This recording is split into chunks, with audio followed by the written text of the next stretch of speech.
Hello दोस्तों, कैसे हैं आप? ठीक हैं, खैरियत से हैं? अच्छा दोस्तों, आज मैं आपको इसका निडल होल्डर गाइड चेंज करना सिखाऊंगा किस तरह से किया जाता है। तो ये हेड है हमारा, ये चेक कर लें, मॉडल E32 है, L430। तो इसका जो निडल होल्डर गाइड है इसको चेंज करना बहुत ही आसान है, बहुत ही सिंपल है। आज हम सीख लीजिए। सबसे पहले आपने एलन की लेनी है 1.6 mm की, याद कर लें 1.6 mm की।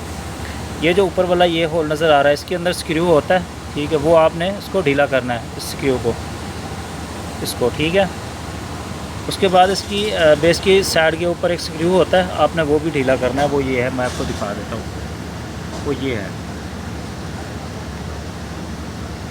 यहाँ भी 1.6 mm की एलन की लगती है, ये है। इसको आपने ढीला करना है। और उसके बाद इसको नीचे की तरफ खींच लेना है। इसका निडल होल्डर गाइड है ना, जो ये वाला, इसको नीचे की तरफ आपने खींच लेना है। बहुत ही आसान है। तो ये बाहर आ जाएगा आसानी से। तो इसकी जगह पर आप दूसरा निडल होल्डर गाइड लगा सकते हैं। इसके अलावा अगर आप कुछ जानना चाहते हैं तो कमेंट बॉक्स में बताइए। शुक्रिया।